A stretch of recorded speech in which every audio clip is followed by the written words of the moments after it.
As batalhas da vida é real. Por quê? As batalhas da vida é real, pastor? Porque muitas pessoas hoje vivem num universo digital. Esse universo digital é chamado de universo metaverso. E é chamado de nomofobia, onde as pessoas vivem no mundo da IA. Os pregadores hoje, quando eles vão preparar uma mensagem, eles procuram mais a inteligência artificial do que uma palavra bíblica na Bíblia. E eu uso a IA na construção das minhas mensagens. Vou continuar usando, é uma ferramenta extraordinária, mas jamais vai substituir uma palavra rema revelada, direcionada pelo Espírito Santo. Em 1 Coríntios 11:23, está falando ali da batalha da vida real de Jesus, né? O Senhor Jesus, na noite em que foi traído, a cruz, ela expressa na ceia, a cruz expressada na ceia, foi a batalha da vida real de Jesus. Então, que nós possamos hoje, irmãos, entender que nós somos seres humanos, amém? Usamos do virtual para nos auxiliar, usamos das ferramentas digitais para nos favorecer, mas nós somos seres reais, somos seres gregários, somos seres relacionais, criados por Deus não só com capacidade, mas com necessidade de relacionamento com pessoas. O problema é que pessoas irritam, amém? O problema é que pessoas rejeitam, pessoas traem, pessoas trocam, pessoas abandonam. Mas o pai da psicanálise, Freud, disse algo poderoso. Ele disse: se você se relacionar com gente, você vai sofrer, mas se você não se relacionar com ninguém, você vai adoecer. Então, batalhas da vida real. Nós vamos estar falando, poderia falar sobre Jesus, meu maior modelo, mas eu quero falar sobre Davi. Davi enfrentou batalhas na vida real. O fato de Davi ter sido o homem segundo o coração de Deus, o fato de Davi ter tido o nome mais citado na Bíblia, mais citado que o nome de Jesus, 1140 vezes. O fato de Davi ter recebido uma unção do maior profeta da época, chamado Samuel, em 1 Samuel capítulo de número 16, não o isentou de ter que enfrentar as batalhas do dia a dia, as batalhas da vida real. Então, irmão, bem-vindo ao time. Todos nós enfrentamos as nossas batalhas, todos nós sabemos a quantidade de sal que precisamos comer todos os dias. Então, eu quero te convidar para ler comigo Salmo de número 13, versículos 1 a 6.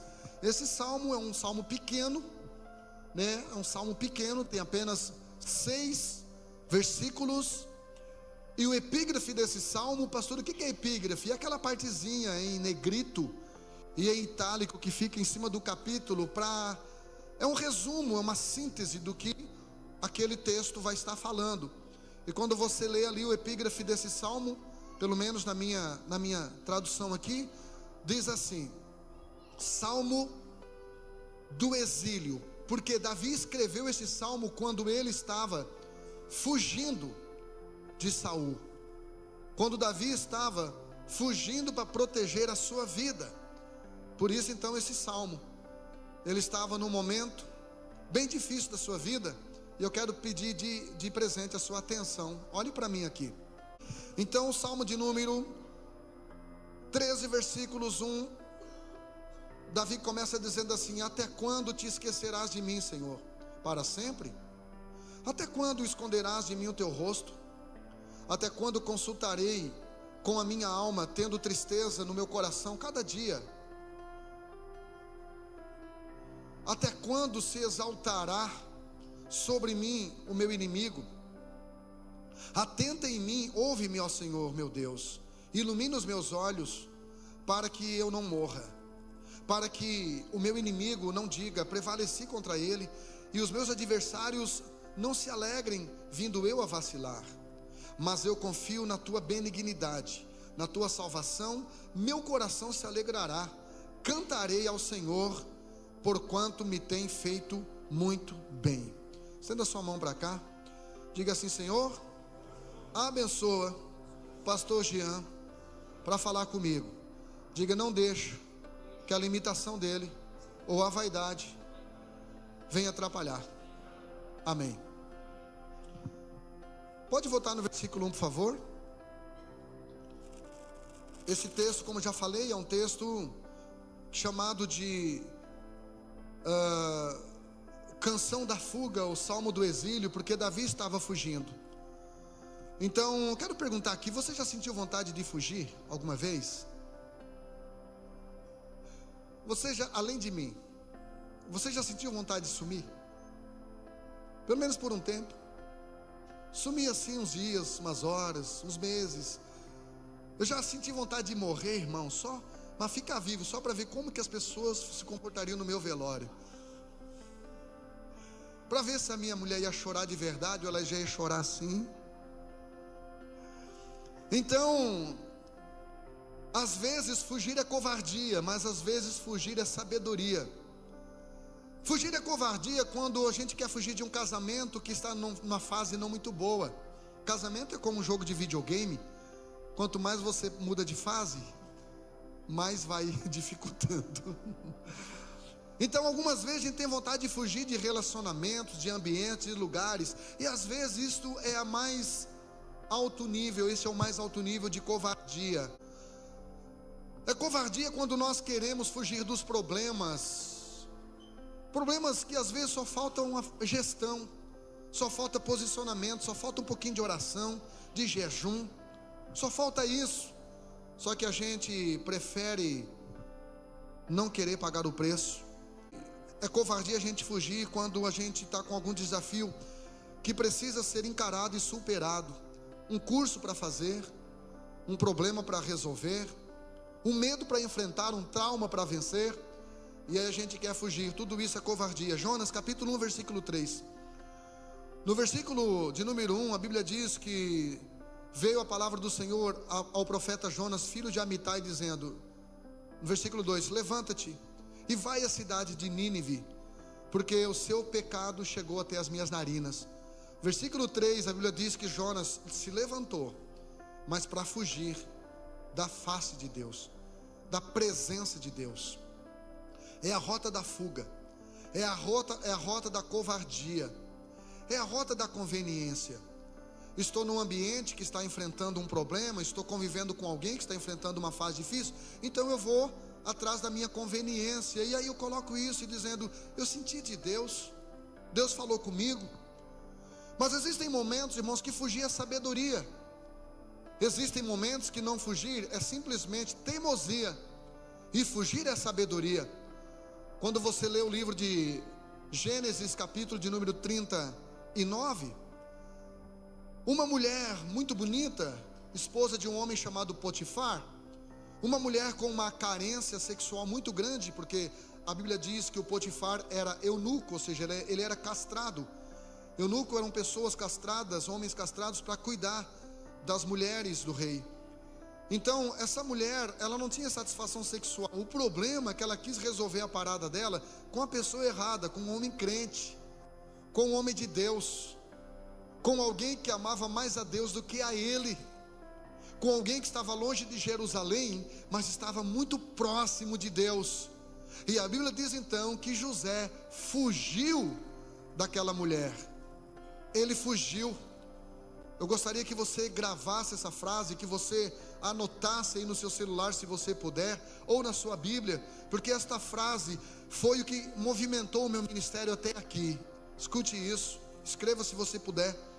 Só quem controla seus impulsos sexuais está preparado, está apto para governar pessoas.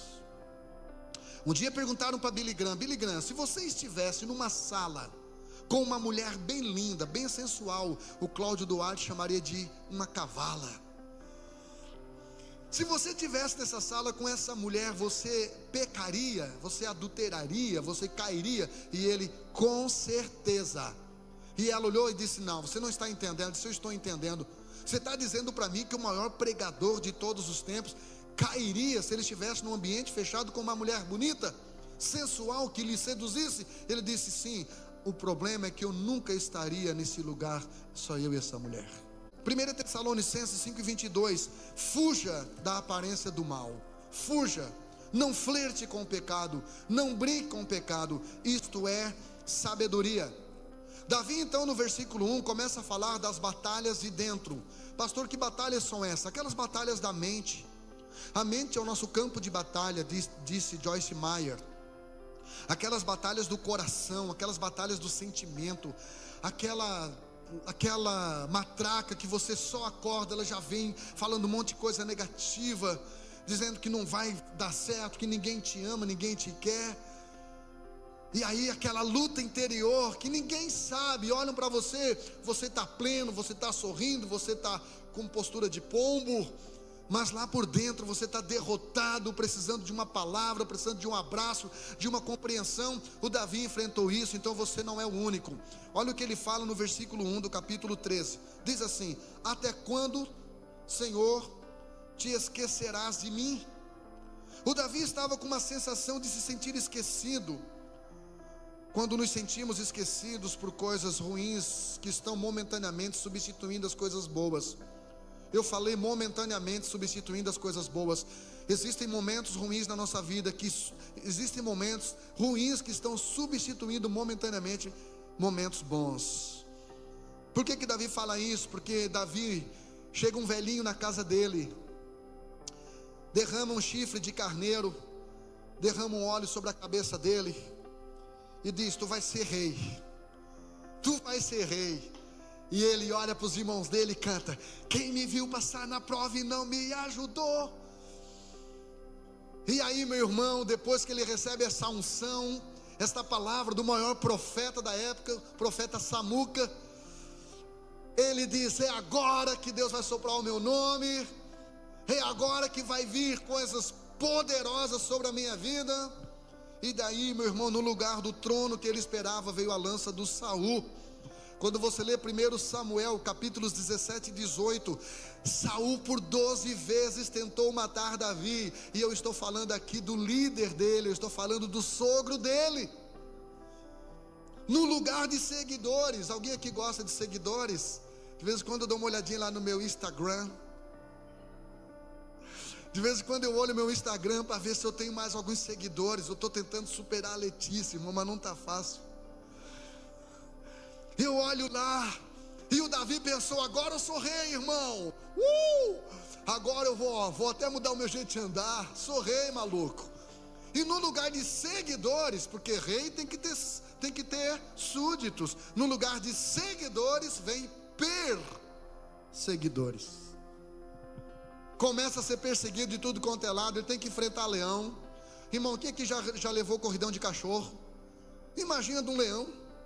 Ele tem que enfrentar urso. O Davi era um tampinha da minha altura, irmão. Teve que enfrentar um cara com 3 metros de altura. E o pior, ele teve que enfrentar o seu irmão Eliabe. 1 Samuel 17, 18, ele teve que enfrentar o Eliabe, dizendo: o que você veio fazer na batalha, seu metido? Quer te aparecer, é? Quer dar uma de pregadorzinho agora? Quer dar uma de pastorzinho? Ei, ele teve que enfrentar o seu irmão. Ele teve que enfrentar o seu líder, o seu sogro. E como se não bastasse, a filha do sogro, a Mical, dizendo: cara, tu não é crente, tu estava dançando. Mas o Davi diz: mas era um baile gospel. A Bíblia diz que o Davi estava bailando, irmão. Bailando é fazer um baile. Ele estava fazendo um baile gospel. Mas ela diz: mas não interessa, você é rei, você não pode fazer isso. Ele teve que enfrentar a incompreensão da esposa, e ele teve que enfrentar a traição do próprio filho Absalão, que queria tomar o trono dele. Irmão, seus filhos na fé, muitas vezes querendo tomar o teu lugar, se incomodando com o teu sucesso. No lugar do palácio veio a caverna de Adulão. A palavra Adulão quer dizer lugar difícil, lugar fechado. O Davi agora que recebeu um óleo sobre a cabeça dele e pensou: agora eu vou ser rei da terra. E agora ele começa a ser um líder de apenas 400 homens endividados e amargurados, diz a Bíblia. E aí ele se torna o treinador deles na caverna de Adulão. E aí ele escreve o Salmo de número 10, versículo 1, que diz: porque, Senhor, te conservas longe e te escondes nas horas da tribulação. Ainda no versículo 1 ele diz: para sempre? Para sempre? Até quando esconderás de mim o teu rosto? Vai ser para sempre isso? Ele estava com uma sensação de abandono. Davi estava em conflito com o seu relógio interior. Aquele relógio onde você olha para a sua vida e parece que o tempo está passando só para os outros, para ti parece estar parado. E as promessas que foram liberadas sobre a tua vida parece que não chega nunca. Parece que está fácil para todo mundo, e como já cantava o Thales Roberto, parece que é difícil só para mim. O Davi estava em conflito com o seu relógio biológico, porque parece que as coisas estavam acontecendo com todo mundo, menos com ele. Estava todo mundo na bênção, menos ele. Todo mundo cantando o hino da vitória, e ele nessa angústia, nessa luta, nessa rota de fuga. Afinal de contas, um velhinho derramou um óleo na cabeça dele, e já fazia 20 anos. Às vezes a gente vê crente, irmão, que entrega a vida para o capeta, 40 anos, vem para a igreja, em 40 dias já está reivindicando o direito diante de Deus, porque Deus tem que fazer, porque se Ele não fazer, eu rasgo a minha Bíblia e eu não sou mais crente. Dá uma segurada, irmão. 20 anos se passaram, mas as promessas de Deus sobre a vida de Davi continuavam de pé. As promessas que um dia aquela irmã do coquinho botou a mão sobre a tua cabeça e falou, promessas que até mesmo você até se esqueceu, ou talvez até nem creu, porque achou que era emoção. Essas promessas, se foi Deus que falou, continua de pé diante de Deus, está esperando a tua maturidade, a tua preparação para ser liberada sobre a tua vida. Receba essa palavra em nome de Jesus. Versículo 2, por favor, vamos correr um pouquinho. Ele diz: até quando consultarei com a minha alma, tendo tristeza no meu coração cada dia? Davi estava com uma sensação de tristeza crônica, irmão, interior. Olha aqui para mim, gente, nós estamos vivendo a época de maior acesso à tecnologia e modernidade, mas nós estamos vivendo a era social mais triste de todos os tempos. Nós estamos vivendo a geração mais triste de todos os tempos. E a gente não é triste porque quer ser triste, é simplesmente uma tristeza. Eu fui viajar com a Dani e o Leandro, eles me deram um remedinho lá, umas 5 gotinhas, e eu fiquei muito felizaço, irmão, o dia todo. A Márcia disse: rapaz, tu tá ligado no 220? Ela disse: até estou com medo de ir para casa contigo, homem. Então, eu fiquei feliz demais. E daí ela disse: quer mais umas 5 gotinhas? No outro dia eu digo: não quero não. Eu vou viciar nesse negócio, gente. Porque ninguém quer ser triste, a gente quer ser feliz. Eu fiquei pensando: meu Deus, deve ser difícil mesmo se libertar de drogas, porque essas 5 gotinhas já brilharam o meu olho. Eu já fiz uma trilha lá com o chinelo molhado, querendo subir nas árvores.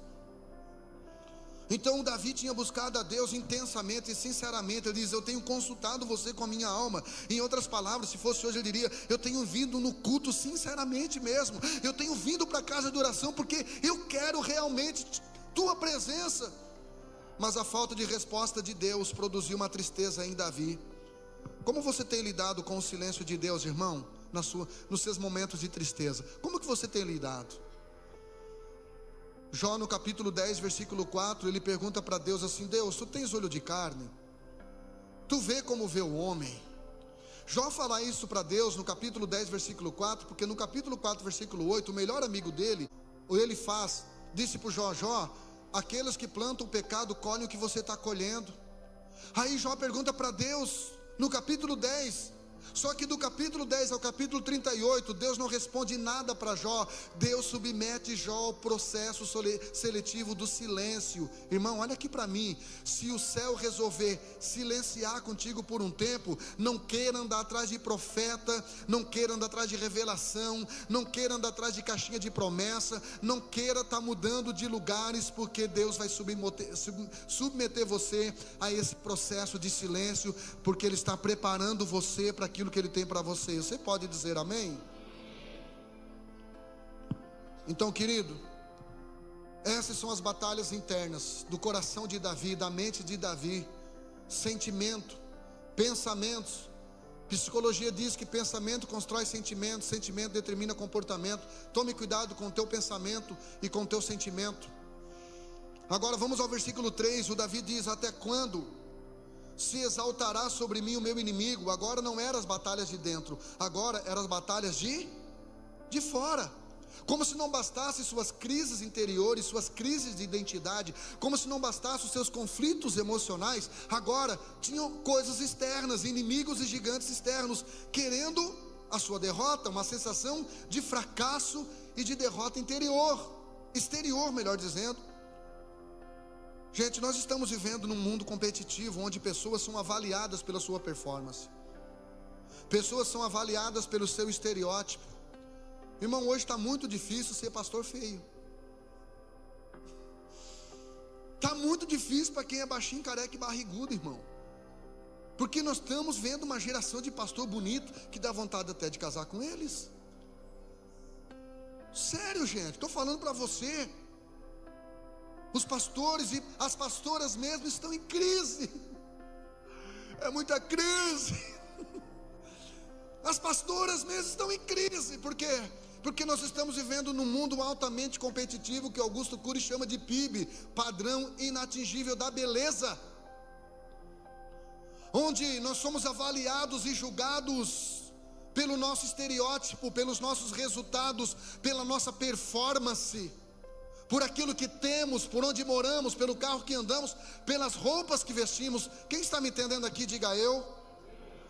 Então Davi via pelos olhos humanos seus inimigos lhe atacando e, o pior de tudo, se destacando.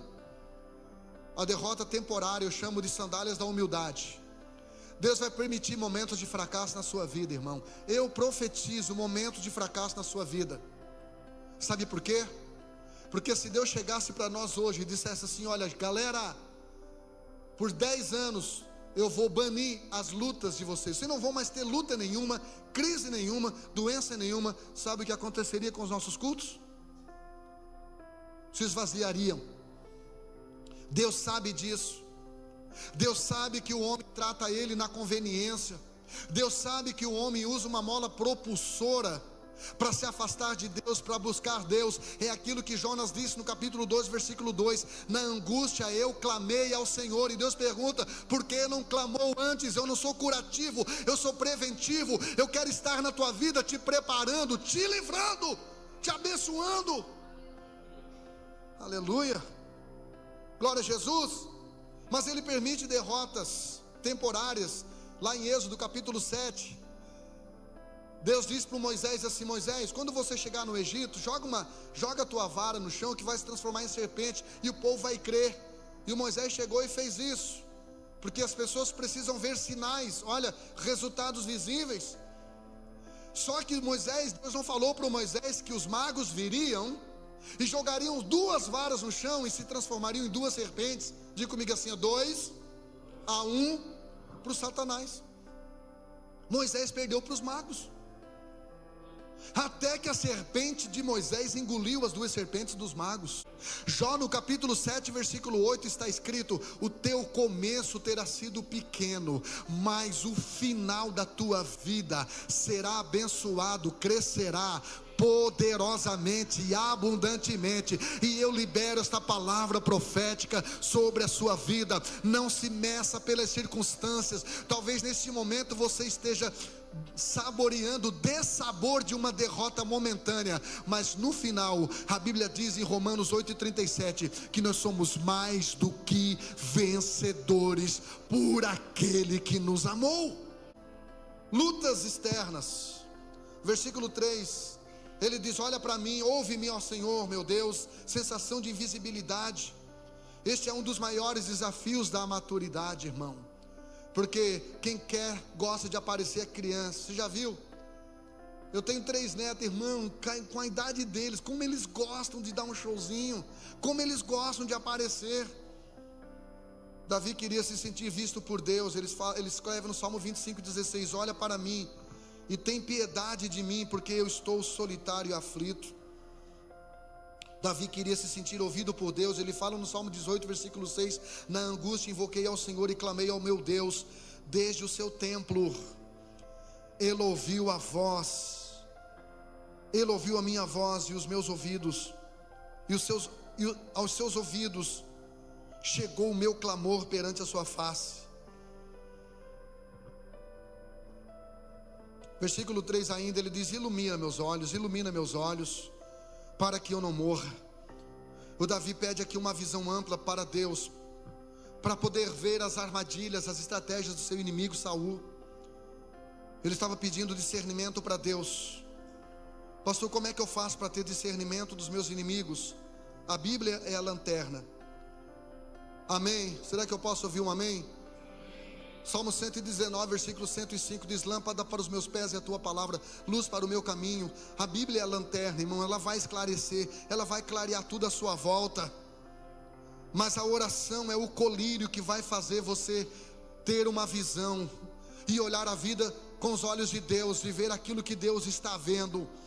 Então comece a olhar todas as coisas, comece a olhar Deus, comece a olhar as pessoas, comece a olhar tudo com os olhos de Deus, amém? Você escolhe, irmão.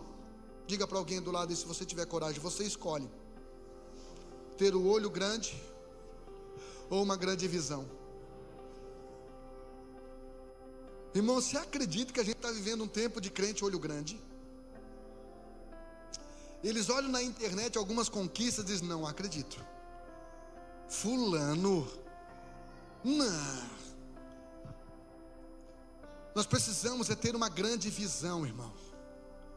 Mas para que a gente possa ter uma grande visão, nós precisamos olhar a vida com os olhos de Deus. Olha aqui para mim, quando você ter uma grande visão, sabe o que vai acontecer? Você vai começar a ver o invisível. Aqui não acreditou muito, eu vou tentar desse lado aqui.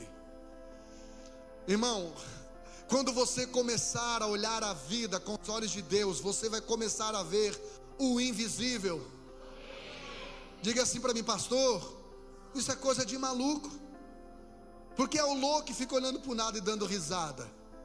É, irmão, é coisa de maluco. Ou é coisa de maluco, ou é coisa de gente que se move em fé. Quem se move em fé vê o invisível, crê no incrível, recebe o impossível. Pastor, se está na Bíblia, parece que está. Hebreus capítulo 11, versículo 27.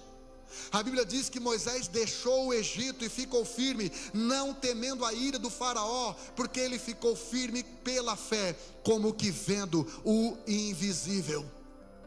Então eu quero te convidar nessa noite: tira os olhos dos teus problemas visíveis e coloque os teus olhos no autor e consumador da tua fé. Ele é invisível, mas ele é real. Ele está aqui nesta noite. Ele não perdeu o controle da sua vida. A tua vida está escrita na mão dele. Ele tem promessas de bênção, de vitória, de milagre para o seu casamento, para a sua família, para a sua empresa. Ele está aqui nesta noite, querido. Comece a adorar esse Jesus. Comece a ver o invisível pela fé. Ele está aqui. Canta para nós, Dudinha. Ele está aqui, irmão. Oh, Ele está aqui, Ele está aqui. Ele está aqui nesta noite. Cheira. Glória a Deus. Levante a sua mão, adore a Ele.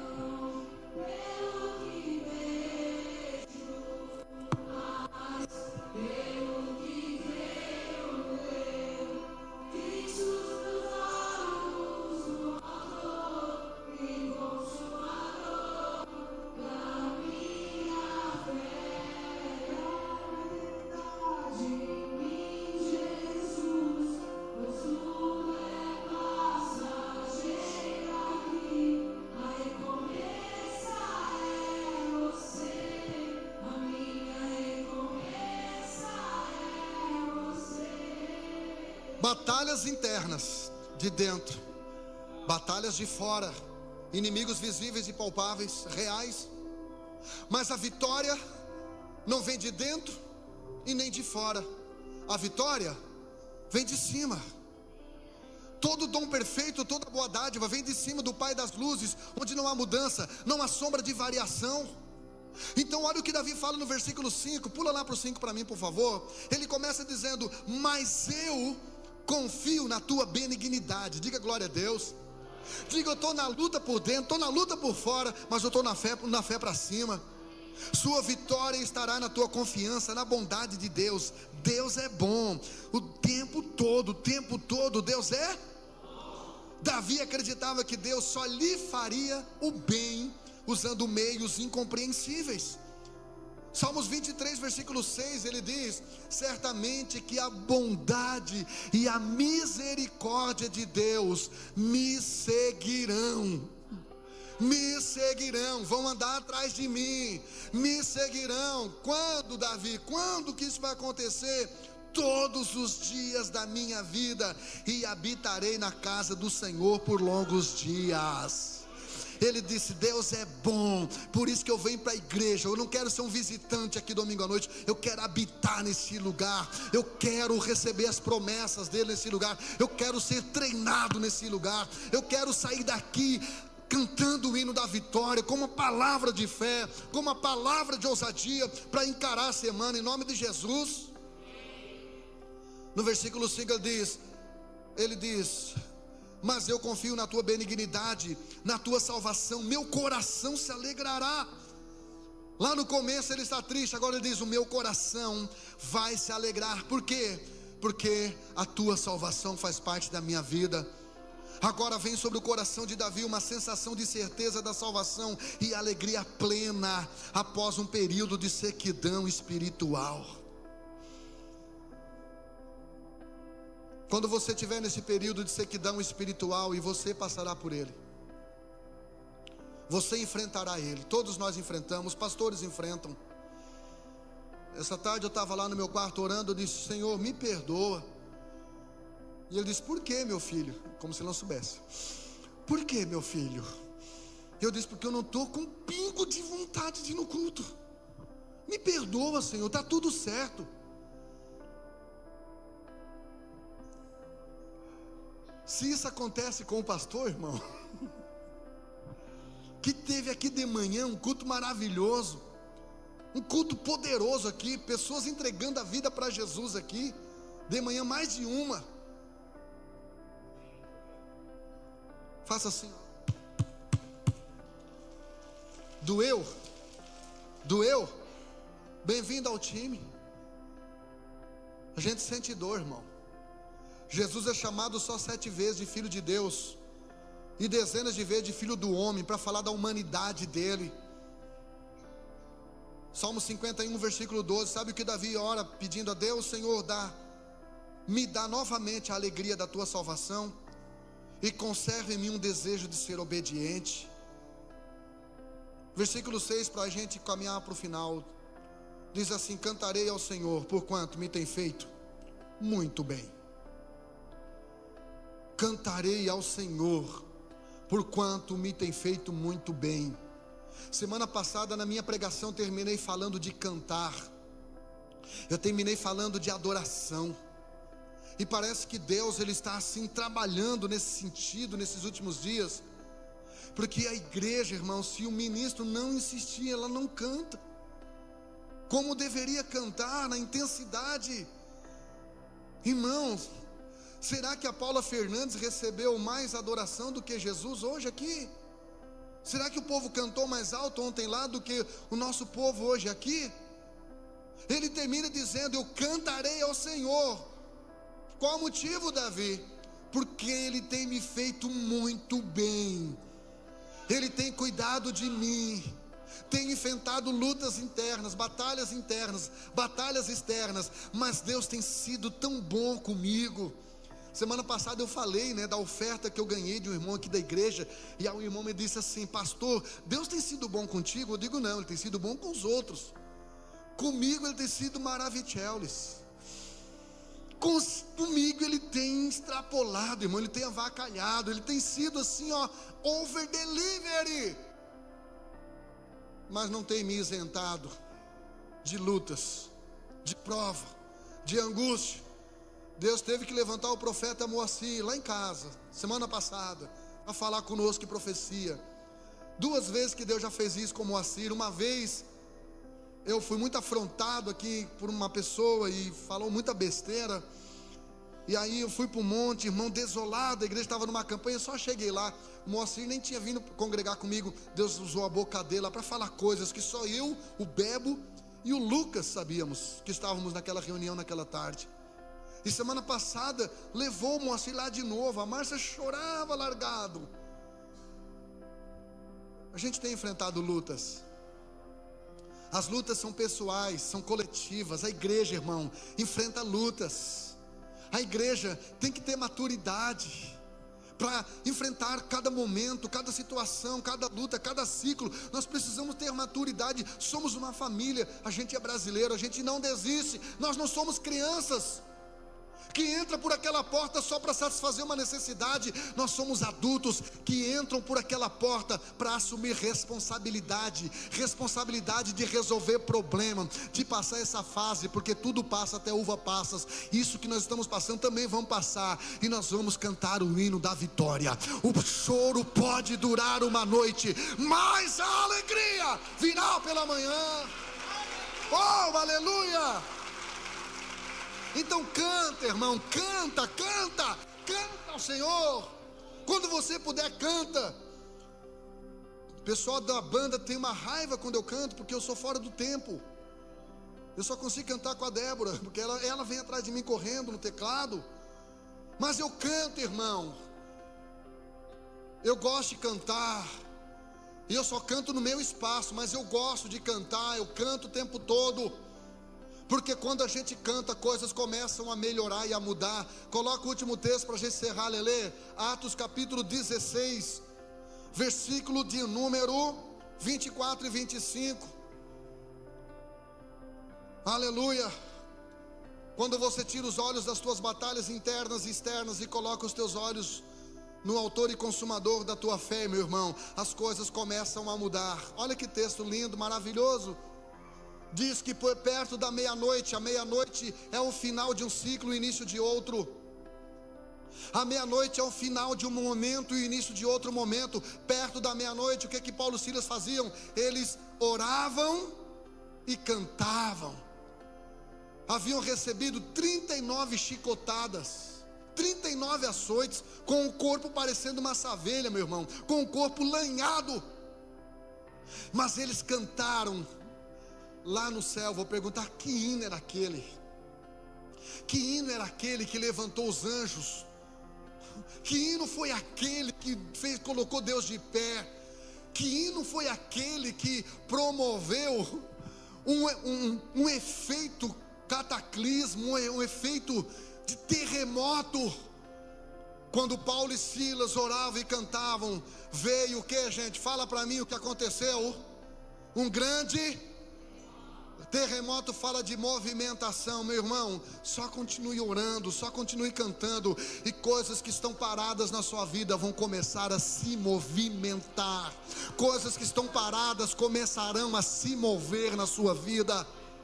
E a Bíblia diz então, segura só um pouquinho, Dudinha. E a Bíblia diz então que todas as portas daquelas cadeias foram abertas quando a igreja entrar num período de intensa adoração, mesmo no meio da luta, mesmo no meio da dor, no mesmo da prova, mesmo estando preso, meu irmão, as portas começarão a se abrir, e não se abrirão pela metade. Todas as portas que Deus sabe que você precisa se abrirão para você entrar nelas. Se abrirão para você entrar nelas. Sabe o que aconteceu?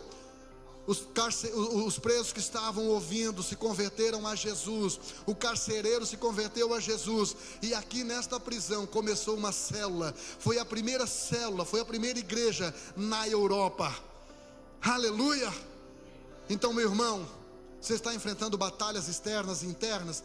Continue vindo no culto, continue indo para a célula. Não sofra sozinho, não se isole. Busque a Deus, vá para ambientes de adoração, vá para ambientes onde terremotos estão acontecendo, vá para ambientes onde portas estão se abrindo, vai para ambientes proféticos em nome de Jesus. Fique em pé, a Duda canta enquanto a banda sobe.